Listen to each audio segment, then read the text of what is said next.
Welcome to Startup Success, the podcast for startup founders and investors. Here you'll find stories of success from others in the trenches as they work to scale some of the fastest growing startups in the world. Stories that will help you in your own journey. Startup Success starts now. Welcome to Startup Success. Today we have Chris Kirsch, who is co-founder and CEO of runZero with us today. Hi, Chris. It's great to see you.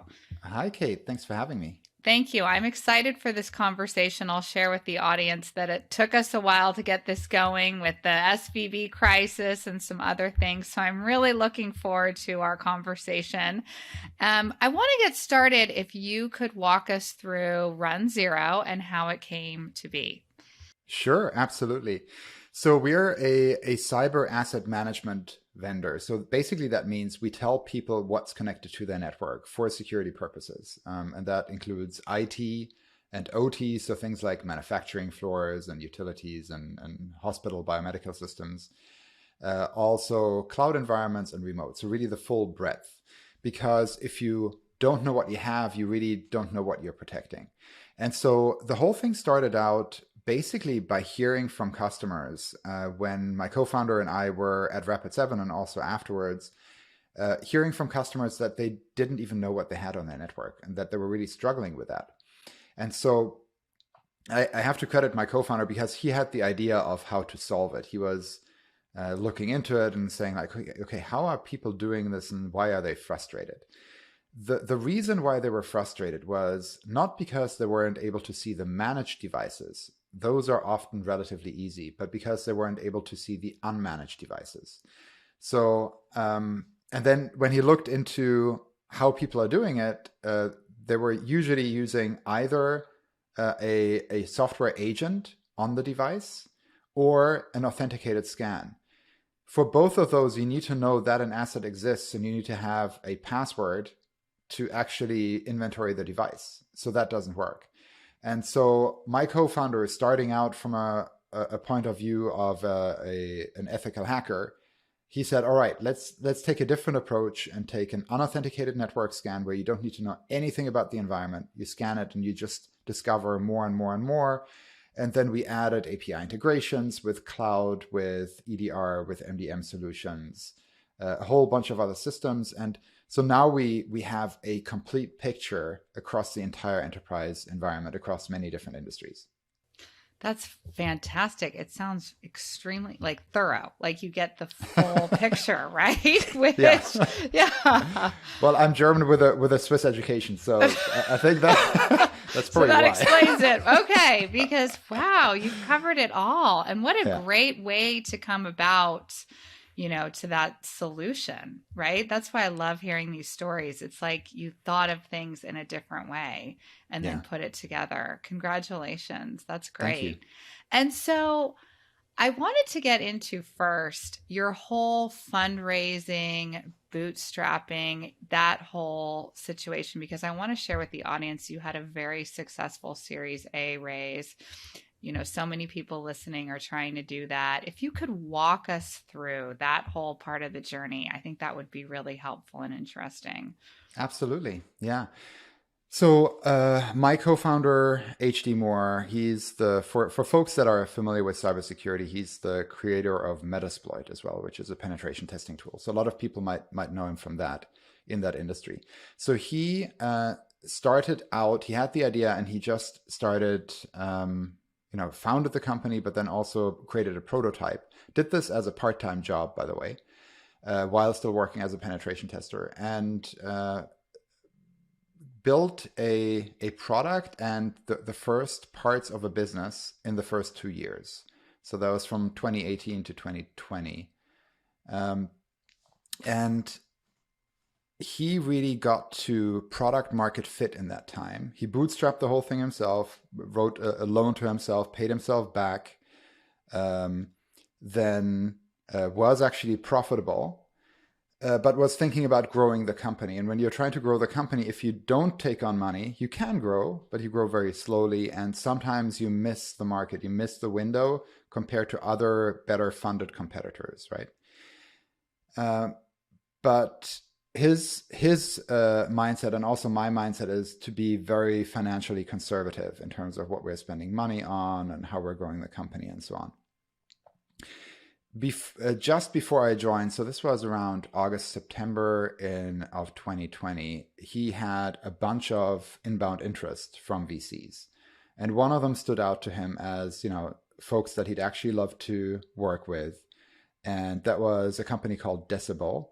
They took a lot of their funds came from Cisco to start with. I think they now have other LPs as well. And we started working with them. I came on board around December 2020, January 2021. And we already had $5 million in seed funding.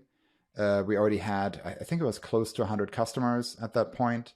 And so that was a really good way to start out. A lot of small ones, but also some blue chip names. So it was a really good way to start out and grow a company. And I think if we're speaking to other people here that are founding companies, try to get to product market fit as cheaply as possible, right? Because you don't know if it's going to work out, and you can do that on the side. You can do all sorts of things. And only start scaling up once you have product market fit. It doesn't have to be a fully baked product with everything in it, everything that you ever wished for and planned for, because that's never going to happen. But the moment you see, all right, I've got traction, I'm getting not just one or two, but dozens of customers responding to this and buying, putting their money down in exchange for the value, that's a good sign that you're ready to scale. And so we first scaled sales because we had a lot of inbound. HD is quite well known in the industry. So just through social postings and so on, and going on podcasts like these, we had a lot of inbound. And then we started scaling marketing a little bit later. And now we're at just over 80 people. That's a great story. And it really hones in again on product market fit, which we hear over and over again on this show, how important it is. And I like how you talked about, it doesn't have to be perfect, but get there, get the interest, and start that way. Really good example of that. And then the next thing I want to get into and have you share is something that a lot of founders grapple with, and that is they get going and you have to change your name. You have to rebrand for whatever reason. And it's a big deal. And we see this all the time on the show for various reasons. You went through a very successful change. And if you could go through that, that would be really interesting. Sure. Yeah, absolutely. So we were in a position where we had a branding problem with another company that we thought wasn't overlapping with us. It wasn't a legal issue. It was more of a branding issue where the other company was getting so big that even though they were in another space, there was kind of like this halo effect that was leading to confusion. So we decided to rebrand. And I have rebranded a lot of products and companies in the past. And also I have the hubris that I can figure out everything. I would do my own dental work if I could.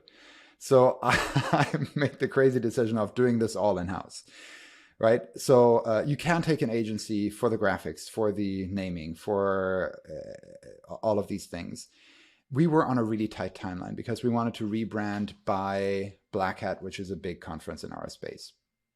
So we had about, I think, 4 months or so. And I thought, by the time we find an agency and we brief them on what we need and so on, like we have some really good talent in-house. Some folks had done rebranding before. We just decided to do it in-house. So we started still with a creative brief, because if you don't have a creative brief for the new name, like once you come up with a brainstorming list, you have no objective criteria to apply against anything, right? So you need to know what you're looking for and what the criteria are first. And so we wrote that down. One thing, if you're new to that topic, I highly recommend a book called Hello, My Name is Awesome by Alexandra Watkins. And she has 2 different tests that you apply in addition to whatever your company specific things are. One she calls a smile test, and the other one a scratch test. The smile test are all the positive things about a brand, right? About a name. We're only talking about the name right now. So it should be, and it's an acronym. So be suggestive, be memorable, evoke imagery because it's easier to remember, have legs, and be emotional, right? So all of these things that make a name really come alive. And the scratch test is, so these are all the negative things. Is it spelling challenged? It should not look like a typo. There are a lot of companies out there that spell things like one letter off, 5 with an extra R, and like, a vowel changed and or a vowel missing, those kind of things. It makes it really hard because it doesn't pass what I call the phone test, right? If I tell you a name over the phone, if I tell you runZero, which is our new name, you can spell it, and you can spell runZero.com. I don't have to spell it out. It shouldn't be a copycat. So if it's like Pinkberry, like you shouldn't call it Pink Raspberry, because that's just weak branding. It shouldn't be too restrictive. My husband wanted to call his company Cambridge Terahertz Technology when he started out. They're no longer in Cambridge, and they no longer do, they also still do terahertz, but it's a lot broader, right? So you don't want to be too limiting in where you start out. You don't want it to be annoying or tame or have the curse of knowledge where only people who are really deep inside your material understand what the name means. And it shouldn't be hard to pronounce, right? So those are some of the tests. So we did a brainstorming, then we did a trademark search. Also make sure you check Google, because there was one late candidate that we had. They had no trademarks registered.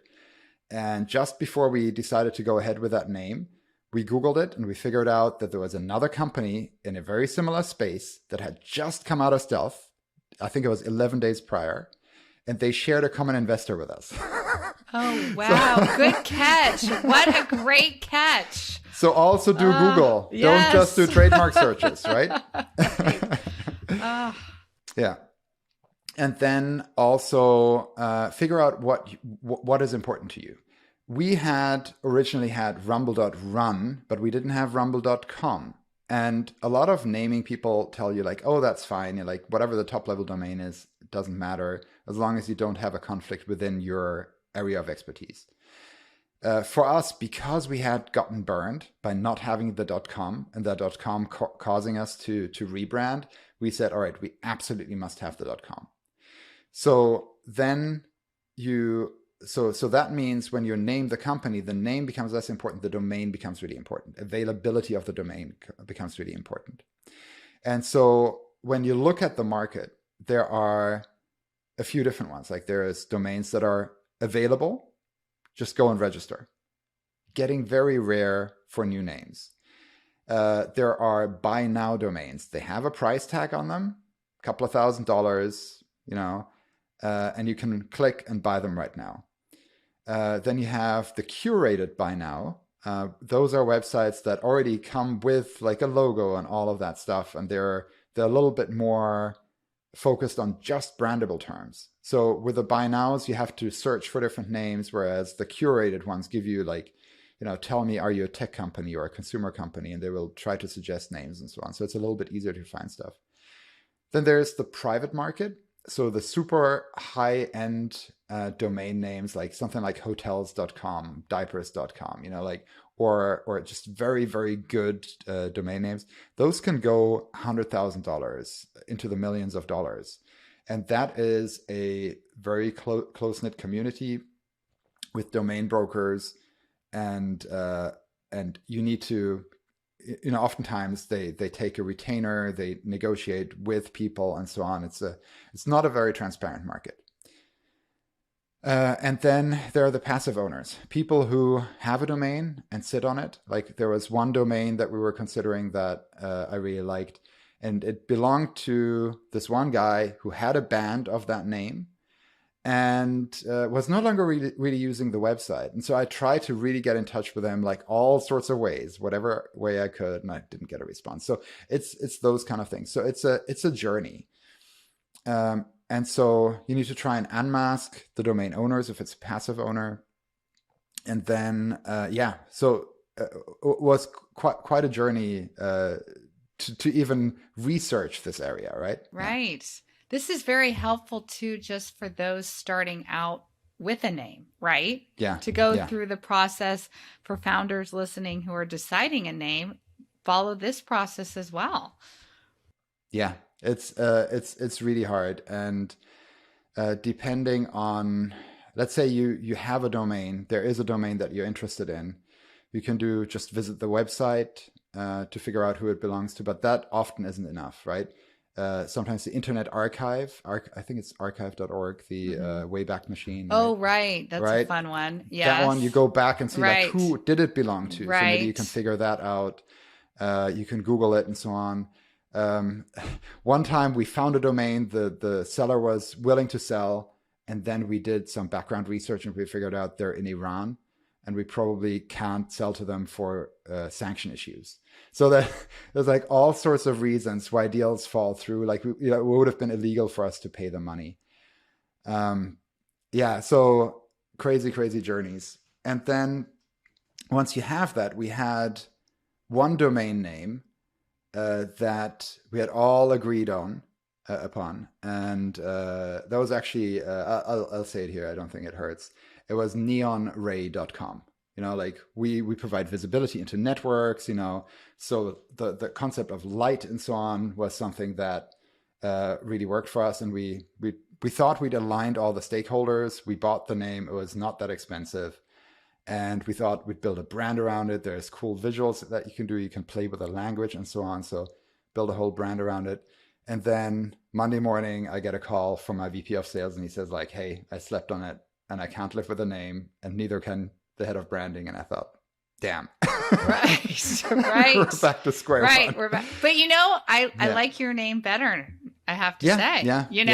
And good for that employee for speaking up, right? Yeah. And good for you as a founder for taking that feedback from somebody on your team. I mean, that's a story right there of why you surround yourself with these people, right? Yeah, absolutely. And one person you can maybe convince, and you're never going to find a name that everybody loves. But if your head of sales and your head of branding come to you and say like, hey, I can't live with that name. I can't, like my VP of sales basically said like, I have a meeting with a big government agency. I can't imagine going into the room and saying, hi, I'm with Neon Ray. Yeah, I agree. Right? I agree. Right? Yes. Okay. I agree. Yeah, I think I'm a little more edgy, so I would have been comfortable with it. But that's why you have a team, right? That's why you have a team with different opinions, different perspectives. Yes, I think that's a great testament to that right there for the founders listening. So tell us about coming to runZero and then what you did from there. Yeah. So I am a politics student with and have a marketing degree. So I always think like we can get into a room, talk to each other, do brainstormings, have methodologies and so on. My co-founder is somebody who comes from the technology side, and he says, this seems like a problem that software can solve. Oh, okay. You two really balance each other. Yeah. So what he did is he said, like, give me all the terms that you came up with in brainstorming, not full names, but like English words, because we knew that it was probably a combination of English words, right? Because if you wanted to pass the phone test, it has to be a word that people recognize. Run and zero are two English words. runZero, not so much, as one word, but the two components are. And so he said, all right, I'm going to feed all of these into a CSV file, and I'm going to add a dictionary of all the positive words that are out there in the English language, like words under a certain letter count, so simple words, right? You don't want to have something too complicated. And then he ran all of the combinations of all of those words and checked them against an offline version of the .com and .biz and .net and so on domain. What are they called? Domain transfer files, I think. Right. So he basically pulled an offline copy. Because if you do it online, you can do it online, but it takes a very long time. So so then basically I got lists of thousands of names that were available. I was reading text files for days, looking for like the nuggets in the What a process. Yes. And and you find some really funny ones in there and some really offensive ones too. I So bet. if you're going that route, be careful. Yes. And so we found something around runZero. It wasn't quite runZero, but we had, like that other name led us to think about the name runZero, and we checked, and the .com, .net, etc. were reserved. Some of them, others were free. But the ones that were reserved were buy now domains. So we knew exactly what the price was. And so in the end, we bought about 20 domains or so, 15, 20 domains. runZero.com, .net, .org, .cloud, .co, .dev, .info, .io. I've got them in front of me, .run, right? Then run digit zero.com, .net, .org, and so on. ZeroRun.org, like zero.run, all of those, so that we wouldn't have those adjacency problems. And we got the whole thing for, I think it was around $10,000, which is not bad when you're looking at domain name prices, right? Especially if you have something in there that's short, memorable, and also completely clean of trademark issues. So then we hired a trademark attorney. Our law firm that we use for corporate law, contract law, labor law didn't do trademark law. They don't do IP law. And quite honestly, I just went to Upwork.com because I didn't have any strong recommendations. I went to Upwork.com, found somebody who's a registered trademark and patent attorney in the US who had a good review rating, and worked with them. And they did our national, like our domestic and our international registrations. What a great tactical piece of advice right there. Yeah, because, it's really hard to know if a lawyer is any good. Right. The recommendation I got from our law firm was like, hey, we know this guy, but it wasn't like a really strong recommendation. And on Upwork, you have, it was a transactional kind of relationship. It wasn't a law firm that we're working with long term. I mean, they're probably going to do our renewals and so on. But having feedback from other people who'd worked with them as a star rating and with short descriptions for a lawyer, I thought was pretty good, and that worked pretty well.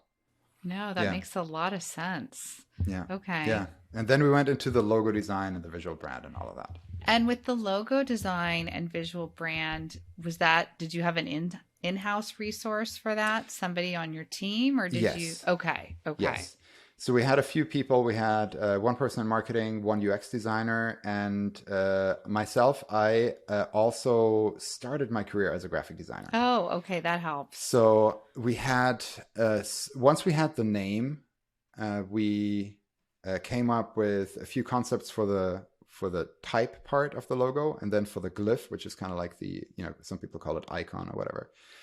And our UX designer brought us the design for the type that we're using today, and I brought us the glyph that we're using today. And it was always, we had hundreds of designs that we were proposing and then getting votes on and refining and so on. And then we had to go through the colors. When you choose the colors, make sure that they have the right contrast for, I forgot what the right term is, but basically for accessibility, for people who can't see well on web, so that in the UX, on the website and so on, that you have the right level of contrast for buttons and so on. Oh, that's helpful. Yes. I also find, you also have to think about when your logo's used other places, right? Mm-hmm. Like a t-shirt, vest, or right, a mug for swag. Yes. So you all were very thorough, obviously, in that. Yes. Your logo should not be too detailed, right? If it's too detailed, it becomes very difficult to print on mugs and shirts and so on. If you have too many colors, it can get very expensive.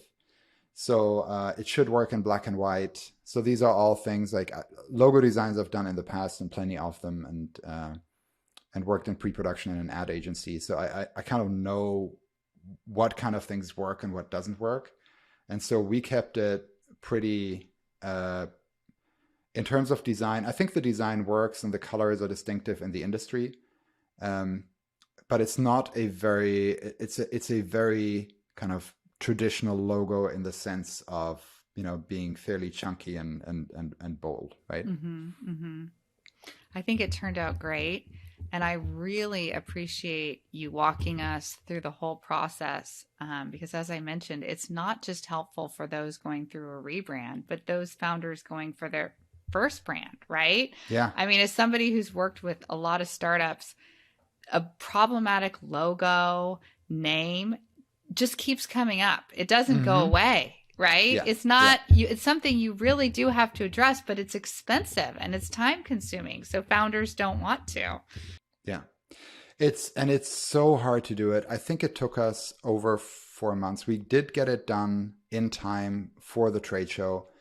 I would recommend not trying to get the logo done in time for a trade show. I mean, we didn't want to show up with the old name. But that created a lot of problems because some of our, let's say, channel partners wanted to organize a party, right? And we sponsored the party, and they said, 6 weeks before the show or 4 weeks before the show, can you send us your logo? It's like, sorry, we can't. Yes. You're like, right? That's a really tough question. Right? It should be an easy ask, but not right now. Yeah. Right. And also, we didn't have a booth there. We only had a suite in a hotel. So there were fewer graphics needs, but if you have a booth, you have lead time. You have 6 to 8 weeks for the banners to get created, all that stuff. So, bake that in. And maybe if you have the luxury, don't pick like a major industry event. Do it a little bit earlier so that you have time to, after you come up with a design and relaunch your website, so that you can then design your banners and all of the other stuff that you need to do to actually show up at the event. Great advice. Seriously, there's so many people listening who run into problems around this. So, as we wrap up, I always end our show with this, and I definitely am very interested to hear what you will say. Just some general advice that for founders listening, you're on a successful path. You've had, successful fundraise, you've scaled, all of that. If you could share something to help those going through the journey.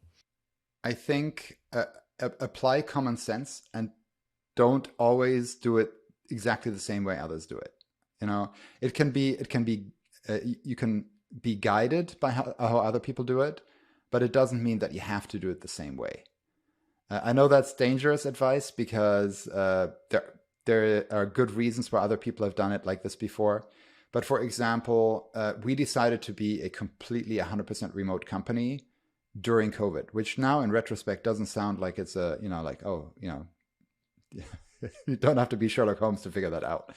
But we thought about it, and this was in late 2020. So the pandemic was, still, in full swing. And I thought through it and I thought about, okay, let's fast forward a little bit. Like right now, of course, being remote is the right option because we can't meet up anyway, right? It doesn't work. But going forward, what's going to happen is I could see a lot of companies invested in office space and a lot of managers believe in getting people into the same room.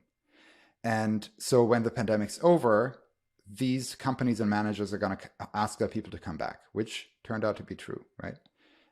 And some of these people will enjoy being remote. Others will be happily going back to the office and prefer that mode. But some people will prefer to work remotely. And I thought, okay, that's a great opportunity for us to pick up more people that are going to be shaken loose, right? So it was a super competitive hiring market. I mean, now we're in a different economic time, but back right? then it was. Back then it was super competitive. Yes. And so that made it easier for us to hire. Not being limited to one city for our talent was easier to hire.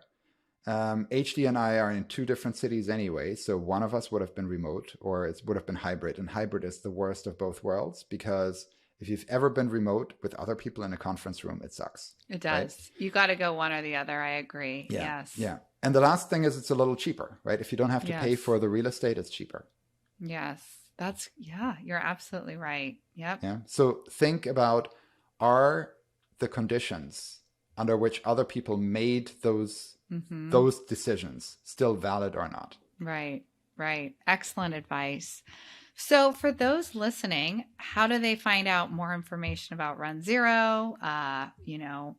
More information about you? Where do they go? Sure.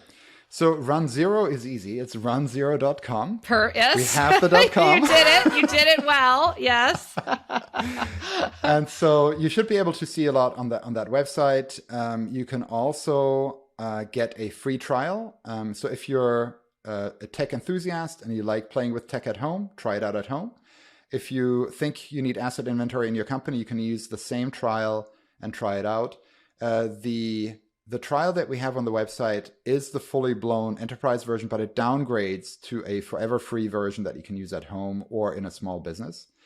And for myself, you can find me on LinkedIn as Chris Kirsch. That's Kirsch. And same name on Twitter and on Mastodon, where I'm Chris_Kirsch, and on Mastodon it's @infosec.exchange. Excellent. Thank you so much, Chris, for today. I'm really happy we made it happen. You shared a lot of great insight. So it was really a fun conversation. Thank you. Thank you. You've been listening to Startup Success. To make sure you don't miss out on future episodes, subscribe to the show in your favorite podcast player. Like what you hear? Tap the number of stars you think the show deserves in Apple Podcasts. For more tools and resources for your own startup success, check out burklandassociates.com. Thank you so much for listening. Until next time.